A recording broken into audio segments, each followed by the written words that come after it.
გამარჯობა ძვირფასო ტელემაყურებლებო. დღეს ჩვენ ვაგრძელებთ გადაცემას ფაზის აკადემიის კვლევები.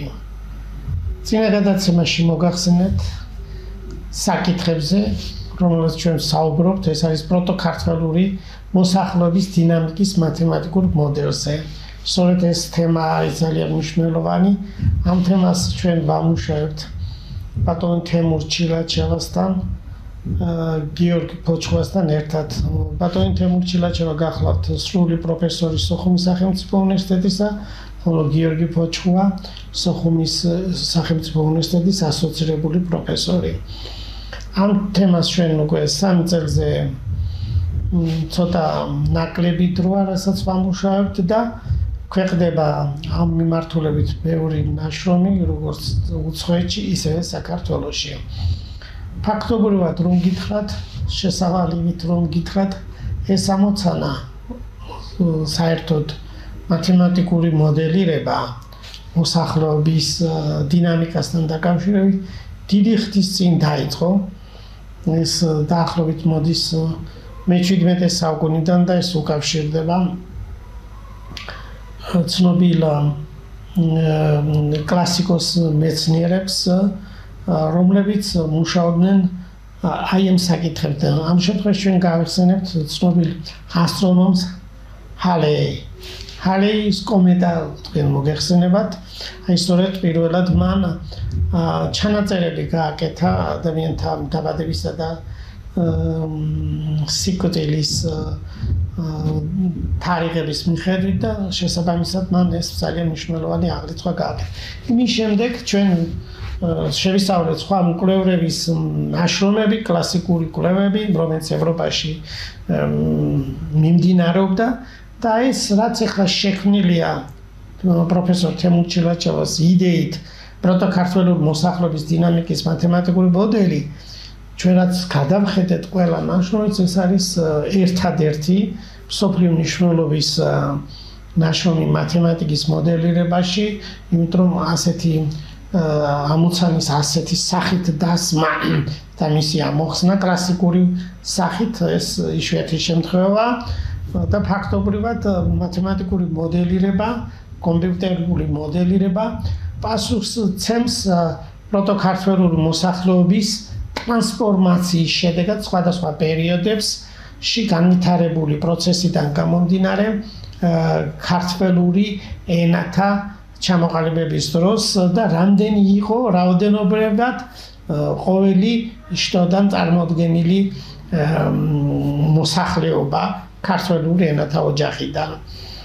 აი ფაქტობრივად ამ ენებზე მოლაპარაკე მოსახლეობაზეა საუბარი. ფაქტობრივად ჩვენ ახლა გაჩვენებთ იმ მასალას, ანუ გავხსნით ამ დეტალებს, რაზეც ჩვენ საუბრობთ. პირველ რიგში წარმოვიდგინოთ ის სქემა, რომელზეც ჩვენ ადრეც გესაუბრებოდით, საერთო ქართველური ფუძე ენის ტრანსფორმაციისა და გაშლის მოდელის დიაგრამა ედროში, რომელსაც ჩვენ ახლა კიდევ ერთხელ ხედავთ. აი აქ საერთოდ არის წარმოდგენილი პირველი პერიოდი, ეს არის პროტოქართველური, ან წინარე ქართველური პერიოდი, ეს არის ძველი წელთაღრიცხვის 5000-დან 2500 წელი. შემდეგი მეორე პერიოდი ეს არის წინარი სვანურისა და კოლხურ-ქართული, როცა გაყოფილია, ეს მეორე პერიოდი 2500-დან 1000 წელი ქრისტესშობამდე. შემდეგი ეტაპი არის სვანურის, კოლხურისა და ქართულის დიფერენცირება, ეს არის ძველი წელთაღრიცხვის 10 საუკუნე, პირველი საუკუნე. ხოლო შემდეგი 4 ქართველური ენათა ოჯახის წარმომადგენლები, ეს არიან სვანური, მეგრული, ლაზური და ქართული, რომელიც ძველი წელთაღრიცხვის პირველი საუკუნიდან დღემდე ასეა. აი ამ დიაგრამაზე ჩანს პირველი პერიოდი, მეორე პერიოდი, მესამე პერიოდი, მეოთხე პერიოდი. ყოველი პერიოდი მათემატიკური და კომპიუტერული მოდელირებით შესწავლილია. აი სწორედ ეს ყველა პერიოდი მათემატიკური და კომპიუტერული მოდელირებით შესწავლილია და ძალიან საინტერესო პასუხს გცემს ეს მათემატიკური მიდგომა. პირველი პერიოდი, რომელზეც ახლა ჩვენ დღეს გვექნება საუბარი, ეს არის როგორც ვთქვით, პირველ პერიოდი ძველი წელთაღრიცხვის 5000-დან 2500 წელიწადის განმავლობაში მიმდინარეობს პროცესი, პროტოქართველური მოსახლეობის არეალი, ეხლა ეკრანზე თქვენ ხედავთ, მონიშნულია ვარდისფრად, რომლისთვისაც მათემატიკურ მოდელს დღეს წარმოგიდგენთ.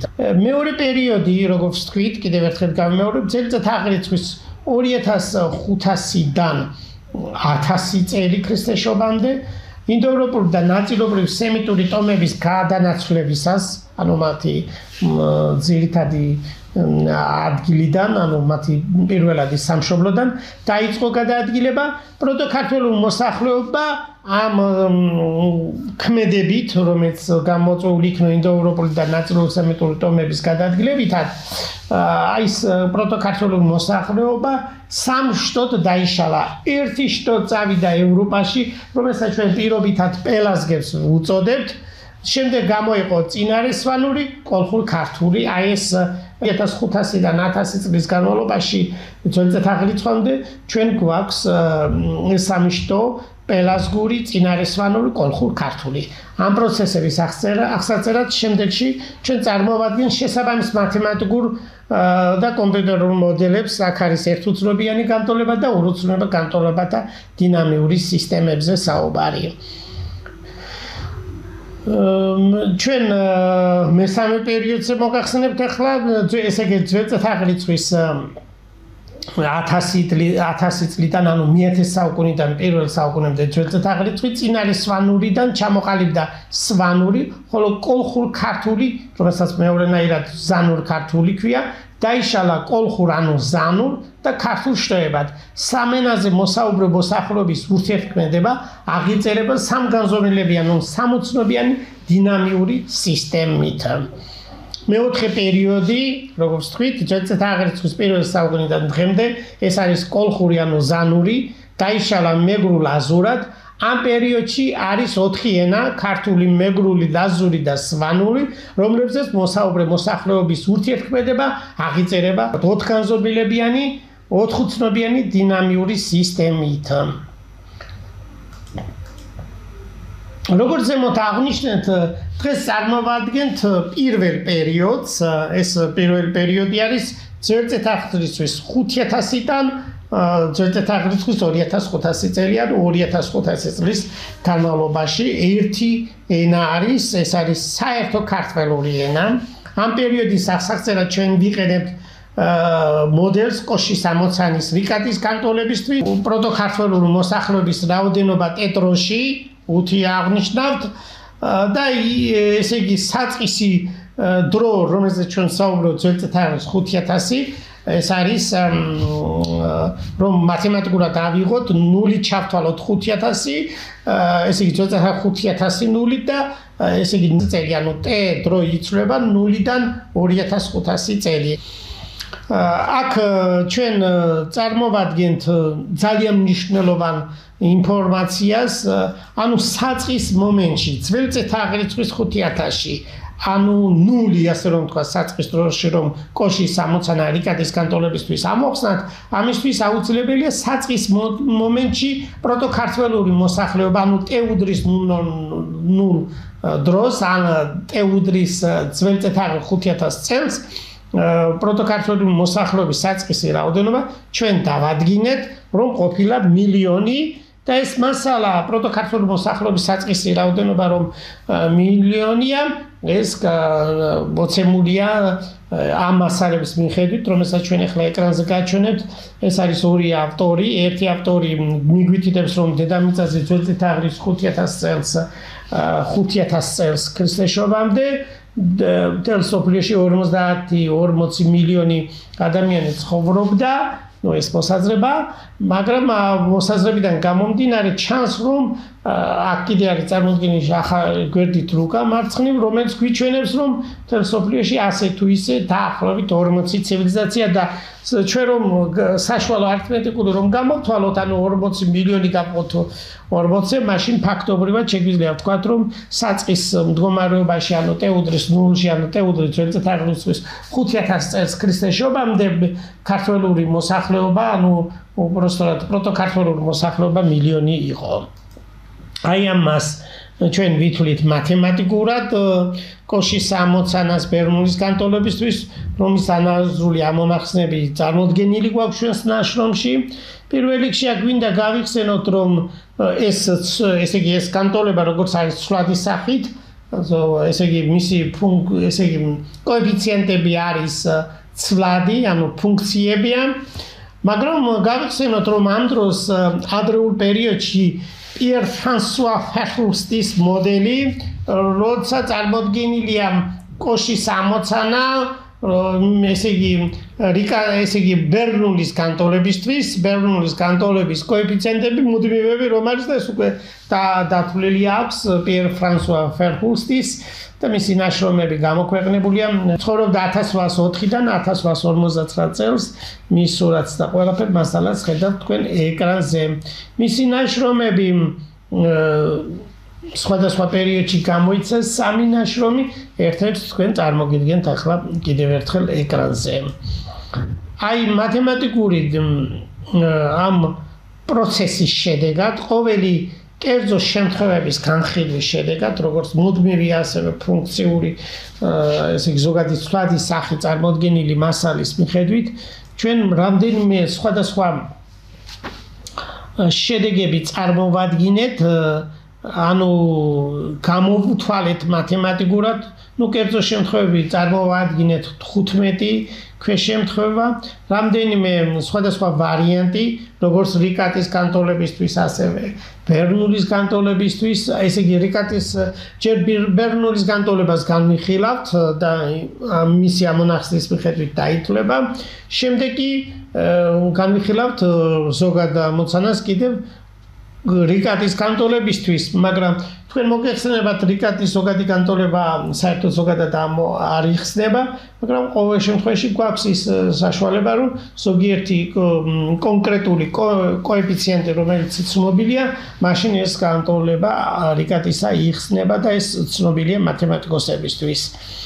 აი ასე მიღებული ამონახსნით ჩვენ ვღებულობთ შედეგს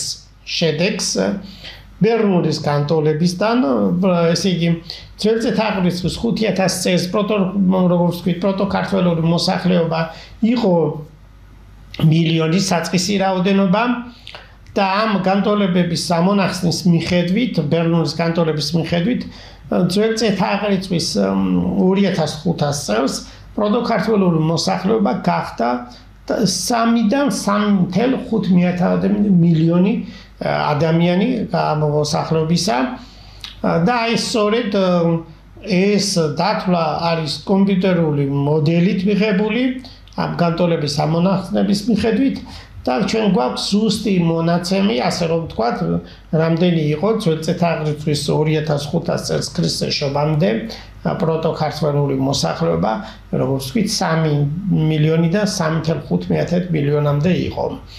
აი რიკატის განტოლებაც დაახლოებით ასე ითვლის რიცხვები საწყისი მდგომარეობიდან 1 მილიონიდან დაწყებული პროტოქართული მოსახლეობა გახდება ძველწეთ აღრიცხვის 2500 წელს 3 მილიონიდან 3.5 მილიონამდე.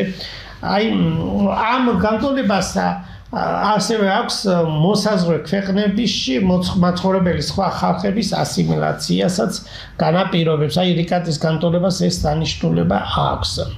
ახლა ჩვენ დავბრუნდეთ იმ მასალასთან დაკავშირებით, რომ მათემატიკურად ამის წარმოდგენა, როგორც ვთქვით, ეს სიახლეა სამეცნიერო მიმართულებით მათემატიკური განტოლებების გამოყენება კონკრეტული პროცესების ასახწერად ძალიან მნიშვნელოვანია, განსაკუთრებით სოციოლოგიაში, ეკონომიკური მიმართულებით, ბიოლოგიაში, ამ საკითხებზე, ამ სხვადასხვა მიმართულებით პროფესორ თემურ ჩილაჩევას თავისი სკოლის წარმომადგენლებთან ერთად, რომელიც წარმოადგენს დაახლოებით 10 დოქტორანტს, უпростоრად დოქტორს, რომელმაც დაიწყეს დისერტაცია და სწორედ ასეთ მრავალ მიმართულებიანი და საერთოდ ინოვაციური კვლევა წარმოდგენილია ამ სკოლის წარმომადგენლების მიერ და ეს ძალიან მნიშვნელოვანია კონკრეტულად ქართველური მოსახლეობის, პროტოქართველური მოსახლეობის ტრანსფორმაციის შესწავლის თვალსაზრისით, რომელსაც ჩვენ სრულად წარმოვადგენთ ნაშრომებში, რომელიც გითხარით ჩვენ რამდენიმე წინა გადაცემებში. ფაქტობრივად ესე იგი გამოყენებითი მათემატიკა აძლევს საშუალებას ადამიანს რომ დაინახოს, აი მაგათად კონკრეტულად ამ შემთხვევაში პროტოქართველური ცივილიზაციის წარმომადგენელი, ანუ მოსახლეობის რაოდენობა როგორ უნდა დაითვალოს. ეს საკითხები, რომელსაც ჩვენ მათემატიკურ და კომპიუტერულ მოდელირებას ვიხილავთ, ფაქტობრივად ლინგვისტიკაში ერთ-ერთი უმთავრესი საკვლევის საკითხია და ლინგვისტური ამოცანების გადაწყვეტა სწორედ ამ მათემატიკური და კომპიუტერული მოდელირებით მიღებული შედეგები ძალიან წინ წაწევს და ეს არის კვლევები, რომლებიც დაუშვათ ლინგვისტიკაში არის გამოყენებული მათემატიკური მოდელები, მაგრამ ძალიან ისეთი რომ თქვათ ხელმისაწვდომი და ძალიან ღრმა რომ იყოს ჯერჯერობით ეს არ არის ასეთი სახით თლიანად ლინგვისტიკაში თლიანად ასახული მათემატიკა. რა თქმა უნდა, მოგესალმებით, მათემატიკური ლინგვისტიკა როგორც მიმართულება არსებობს და ამ მიმართულებით მუშაობდი, მაგრამ ძირითადად მათემატიკოსი უნდა იყოს ლინგვისტიკაში მომუშავე, რადგანაც მათემატიკური აპარატით უნდა იყოს ის ძალიან ძლიერი და შემდეგ ლინგვისტური მასალა უნდა დაამუშავოს. პირიქით, როცა ლინგვისტი მუშაობს მათემატიკურ ლინგვისტიკაში, შედეგი ნაკლებია. კი ვიცი, ჩვენ რამდენიმე მეცნიერის კვლევების, სტაროსტინის, გრიგოლ კლიმოვის, თამას გამყრელიძის და სხვებისა, მაგრამ იქ გამოყენებითი ნაწილი მათემატიკური ძალიან მცირეა.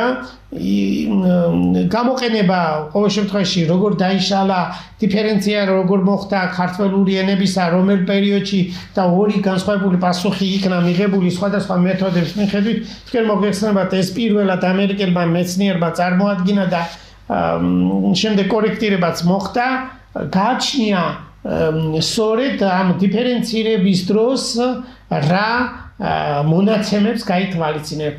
პირველი დათვლის შედეგად, ადრეული დათვლის შედეგად, ესე იგი სვანური გამოიყო ძველი წელთაღრიცხვის მესამე ათასწლეულში. მეორე დათვლის შედეგად ლინგვისტურად ძველი წელთაღრიცხვის 1000 წელს და ეს განსხვავება უფრო უკაცრავად 2000 წელს 1000 წლით აქვს მათ განსხვავება, მაგრამ აი ეს მათემატიკა კარგად აჩვენებს იმას, რომ აქ შეგვიძლია კორექტირება გავაკეთოთ კლიმოვისა და გამყრელიძის შეხედულებებს, გამყრელიძე მაჭავარიანის შეხედულებებს, რომელიც თქვენთვის ცნობილია, ეს 1965 წელში დაბეჭდილია სონათა სისტემა აბლაუტი ქართველურ ენებში და ეგ მასალა წარმოდგენილია. შემდეგი კლიმოვმა ჩამოაყალიბა თავისი მოსაზრება და სტაროსტის ზოგადად აქვს წარმოდგენილი და ეს მეთოდი, რომელსაც ფაქტორიად ლოგარითმის გამოყვანას ეხება, იქ გათვალისწინებულია 200 სიტყვა და ამ 200 სიტყვიდან გამომდინარე ითვლიან. და აი სწორედ 1000 წლით განსხვავება იმიტომ მოხდა, რომ აი მათემატიკის მაღალი დონით გამოყენება კიდევ ვერ მოხდა ლინგვისტიკაში, იმიტომ რომ ის მონაცემები, რომელიც უნდა დამუშავებულიყო, არ არის შეტანილი. აი სწორედ ჩვენი კვლევა ახლა აი ჩვენი ჯგუფის, პელაზგური ჯგუფის, რომელიც წარმომადგენლები თქვით, ეს არის პროფესორი თემურ ჭილაჭავა, მე და ასოცირებული პროფესორი გია ფოჩხუა, რომლებმაც ჩვენ დავამუშავეთ ეს და გვაქვს შედეგები ძალიან საინტერესო როგორც საქართველოს მასშტაბით, ისევე უცხოეთისთვის. ეს არის ძალიან ახალი თამამად რომ ვთქვათ, ახალი ნაბიჯი მათემატიკის გამოყენებით მათემატიკის მათემატიკური ლინგვისტიკის მიმართულებით საერთოდ აქ მათემატიკური პოპულაციის მიმართულებით ზოგადად მათემატიკურ ბიოლოგიაში და ასე შემდეგ სხვა მიმართულებითაც ეს პირველი ძალიან საინტერესო ნაბიჯი იქნება მეცნიერებისთვის. ჩვენ როგორც ვთქვით, ნაშრომებს სხვადასხვა პერიოდის კრებულებში ვაქვეყნებთ და ვფიქრობთ, რომ ქართველი და უცხოელი მეცნიერები ამას გაეცნობიან სათანადოდ. და რატომ აქვს ამას მნიშვნელობა? ზოგადად მათემატიკა, წმინდა მათემატიკა გასაგებია, რომ ზოგადად ყველაფერს იკვლევს, ზოგადად მათემატიკურ საკითხებს, მაგრამ ფაქტობრივად მათემატიკა პირველად როგორც ჩვენ რამდენიმე ნაშრომში გამოვაქვეყნეთ, გამოყენებითი მათემატიკიდან იწყება ძველი თაღრიცხვის 10000 წელი ქრისტესშობამდე, ანუ დაათვლასთან ეკონომიკურ აღრიცხვასთან არის დაკავშირებული, ჩვენ ეს რამდენიმე გადაცემებში წინათ წარმოგიდგინეთ. აი ეს პროცესი იმდენად განვითარდა, რომ შუამდინარეთში კონკრეტულად შუმერში გამოყენებითი მათემატიკაა პირველ რიგში იქ ტრიგონომეტრიული ცხრილების დათვლა, კოსეკანსი და ასე შემდეგ, კოსეკანსის კვადრატი, გამოთვლა არის ესე იგი პირამიდისა, წრეწილის ფართობი, სფეროს მოცულობა და ასე შემდეგ, ესე იგი პირამიდის მოცულობის გამოთვლა, სხვადასხვა ფიგურების მოცულობის გამოთვლა ეს მარტივი არ არის. ყოველ შემთხვევაში ეს გამოყენებითი თვალსაზრისის არქიტექტურაში იყო საჭირო. კიდევ მათემატიკური, ანუ განსაკუთრებით ტრიგონომეტრია ასტრონომიაშია გამოყენებული და ძალიან კარგად ითვლიან შუამდინარეთში შუმერები, ბაბილონელები და ასე შემდეგ. საოცარი ის არის, რომ საერთოდ გამოყენებითი მათემატიკა ამ ხნის პროცესის მიმდინარეობაში ვითარდებოდა და წმინდა მათემატიკა როგორც ისტორიული, ანუ მათემატიკის ისტორიიდან გამომდინარე, ძალიან გვიან ჩამოყალიბდა ეს ფაქტობრივად მე-17-18 საუკუნე თუ სხვადასხვა თარიღები არ იქნება, მაგრამ რასაც ჩვენ გავეცანით, ეს კვლევები გავეცანით ბერნულის, ლაიბნიცის, ეილერის და სხვათა ნაშრომებს, ნიუტონის ნაშრომებს და გამოდის, რომ წმინდა მათემატიკა ძალიან გვიან ყალიბდება, ჯერ არის გამოყენებითი მათემატიკა. აი პირველად ფაქტობრივად ესე იგი ბონი იურისტმა ადამიანმა 1627 წელს დაწერა ნაშრომი, უпростоრად შენიშნა დეკარტეს გეომეტრიასთან დაკავშირებით და აი პირველად მან ჩამოაყალიბა ტანგენსის შებრუნების პრობლემაზე საუბარია. ეს მოგეხსენებათ ახლა მათემატიკურად და ავტორად არ გავშლით. აი ეს საკითხი გახდა საფუძველი ფაქტობრივად ახალი მიმართულებისა, რომელზეც მუშაობა დაიწყო ნიუტონმა, ბერნულმა, ეილერმა, ლაიბნიცმა და სხვა ცნობილმა მეცნიერებმა, რომელთაც ნაშრომები ჩვენს მათი ორიგინალი ნაშრომები ჩვენ ბევრჯერ გავეცანით და უკვე ორიგინალი მასალა საკმაოდ კარგადაა ჩვენთვის ცნობილი. აი აქედან გამომდინარე ესე ამოცანები, რომელსაც ჩვენ ვიხილავთ, ფაქტობრივად კლასიკოსი მეცნიერების საფუძველზე დგას, თუმცა ბერნულის ოჯახმა ბევრი პრობლემა ვერ გადაწყვიტა, მაგალითად ნიკოლას ბერნულის ჩამოყალიბებული ამოცანა იყო, რომ მას გადაეწყვიტა ეს ამოცანები დასმული იყო ეპიდემიასთან დაკავშირებით. ფაქტობრივად ეს განტოლება მან დაწერა, ეს არის დიფერენციალური განტოლება.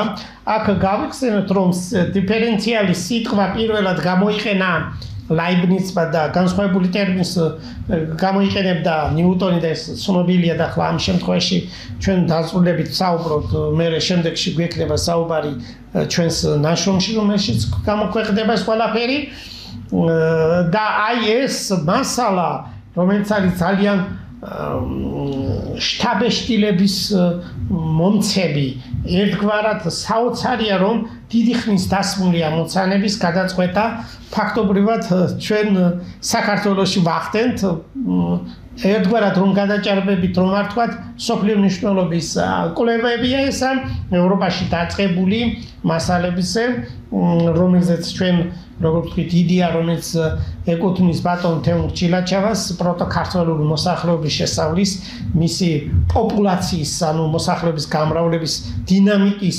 შესასწავლად ეს მეთოდები, ეს განტოლებები იქნა გამოყენებული და როგორც ვთქვით, კარგია იმით, რომ ჩვენ ზუსტად ვეცოდინება ყოველ შემთხვევაში, რომელიც დღემდე გაუგებარი იყო პროტოქართველური ენის დიფერენცირების პროცესი, როდის დაიყო, ამაზე კამათია ლინგვისტებს შორის და ჩვენ ეს დაზუსტებით შეგვიძლია ვთქვათ ამ ნაშრომებში. ესე იგი, ეს პერიოდი, რომელიც მომდინარე ბერნულიდან, მან დასახა ეს ამოცანა, ფაქტობრივად შემდეგში ეს ამოცანების განზოგადოება ხდება, უпростоრად განტოლებების, დიფერენციალური განტოლებების განზოგადოებას ახდენს ბერნული და ბერნულმა 1695 წელს განაზოგადა დებონის პრობლემა და ის ზოგადი სახით მოქცა.